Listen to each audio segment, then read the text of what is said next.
Hello guys. Hello guys. Hello guys, welcome back to our channel. അപ്പോൾ നമ്മുടെ ഇന്നത്തെ video, ഇന്ന് ഇട്ടിച്ചൻ്റെ പിറന്നാളാണ്. ഇട്ടിച്ചൻ എന്ന് പറഞ്ഞാൽ എൻ്റെ ചേച്ചിയുടെ മോനാണ് കേട്ടോ. അപ്പോൾ അവിടേക്ക് ഞാനും എൻ്റെ കസിൻസും എല്ലാവരും കൂടി ഒരുമിച്ചാട്ടോ പോകുന്നത്. ഇത് ഞങ്ങളുടെ ഭാഗത്തുള്ളൊരു വയലാണ്. മുമ്പ് ഇവിടെ നെൽകൃഷിയും കാര്യങ്ങളും ഒക്കെ ഉണ്ടായിരുന്നു. പക്ഷേ ഇപ്പോൾ കുറച്ച് നാളായിട്ട് നിർത്തി വെച്ചിരിക്കുക കേട്ടോ. അത് ഞങ്ങൾ ഓട്ടോയിൽ പോയി ബസ് സ്റ്റോപ്പിൽ ഇറങ്ങി, അതിനുശേഷം ബസ്സിലാട്ടോ പോയത്. ഓട്ടോയിൽ നിന്ന് ഇറങ്ങുന്നതിന് മുന്നേയായിട്ട് ദൂരെ വെച്ചിട്ട് തന്നെ ഈ ഒരു പുള്ളിക്കാരനെ കണ്ടിരുന്നു. ഹെൽപ്പ് ചെയ്യാനായിട്ട് ആരും ഇല്ലായിരുന്നു. ഞങ്ങൾ വണ്ടിയിൽ നിന്ന് ഇറങ്ങുമ്പോഴത്തേക്കും ഈ രണ്ട് പയ്യന്മാർ വന്നിട്ട് പുള്ളിക്കാരനെ ഹെൽപ്പ് ചെയ്ത് ക്രോസ് ചെയ്യിപ്പിച്ചു. അപ്പോഴേക്കും ബസ് വന്നു. സൈഡിൽ കാണുന്നതാണ് എൻ്റെ സ്കൂള്. പണ്ട് ഇതുപോലെ വലിയ രീതിയിലുള്ള ബസ് സ്റ്റോപ്പോ കാര്യങ്ങളോ ഒന്നും ഇല്ലായിരുന്നു. അതുകൊണ്ട് തന്നെ വയ്യാത്തവർ വന്നാൽ അവിടെ നിൽക്കേണ്ട അവസ്ഥയാണ്. പക്ഷേ ഇപ്പോൾ കുറച്ചുകൂടി റീകൺസ്ട്രക്ട് ചെയ്ത് വലുതാക്കിയോണ്ട് വയ്യാത്തവർ വന്നാലും അല്ലാത്തവർക്കും എല്ലാവർക്കും ഇരിക്കാനുള്ള സൗകര്യങ്ങൾ കുറച്ചുകൂടി കൂടി. അത്യാവശ്യം ദൂരം ഉണ്ടായിരുന്നു. അമ്മയും കുഞ്ഞമ്മയും കൂടി ജോലി കഴിഞ്ഞ് ഞങ്ങൾ പോകുന്ന അതേ ബസ്സിൽ തന്നെ കയറാമെന്ന് പറഞ്ഞു.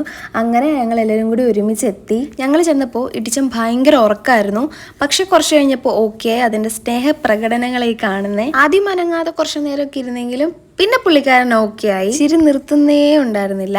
കുറച്ച് കഴിഞ്ഞപ്പോഴത്തേക്ക് ഞങ്ങൾ കഴിക്കാനായിട്ടിരുന്നു. ബിരിയാണി ആയിരുന്നു കഴിക്കാനായിട്ട് ഉണ്ടായിരുന്നത്. പെട്ടെന്ന് തന്നെ തിരിച്ച് വീട്ടിൽ പോകണമായിരുന്നു. കാര്യം പിറ്റേ ദിവസം ഞങ്ങൾ കുറച്ച് അമ്പലങ്ങളിലൊക്കെ പോകുന്നുണ്ടായിരുന്നു. അതുകൊണ്ട് പെട്ടെന്ന് തന്നെ വീട്ടിലെത്തണമായിരുന്നു. പിന്നെ ചേച്ചിയുടെ വീടിൻ്റെ തൊട്ടടുത്ത് കടലാണ്. കടൽ കണ്ടാൽ പിന്നെ എനിക്ക് തിരിച്ചു കയറാൻ തോന്നില്ല. അത്രയും ഇഷ്ടമാണ് എനിക്ക് കടൽ. അമ്മ കുറച്ചധികം വിളിച്ചതിന് ശേഷം ഞാൻ പിന്നെ തിരിച്ച് കയറി. എൻ്റെ അമ്മയ്ക്ക് ഭയങ്കര പേടിയാണ് കടൽ.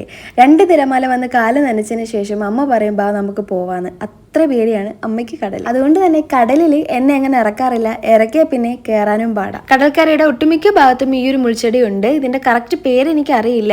പക്ഷെ ഇതിൽ ഒരു ഫ്രൂട്ട് ഉണ്ട്, നമ്മുടെ ഡ്രാഗൺ ഫ്രൂട്ടൊക്കെ പോലെ ഇരിക്കും. മേ ബി ആ ഒരു ഫാമിലി പെട്ടത് തന്നെ ആയിരിക്കും. പക്ഷെ കുറച്ച് നാൾ കഴിഞ്ഞപ്പോഴാണ് ഈ ഒരു സംഭവം കഴിക്കാനായിട്ട് പറ്റുമെന്ന് ഞാൻ അറിഞ്ഞത്. ഞാനിതുവരെ കഴിച്ചിട്ടില്ല. പക്ഷെ ലുലുവിലൊക്കെ ഇത് വിൽക്കുന്നുണ്ട്.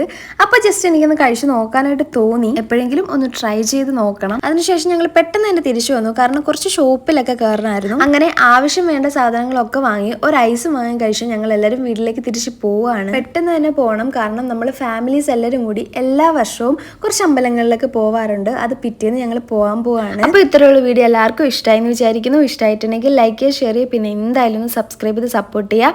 മറ്റൊരു വീഡിയോ ആയിട്ട് നമുക്ക് വീണ്ടും കാണാം. ബൈ.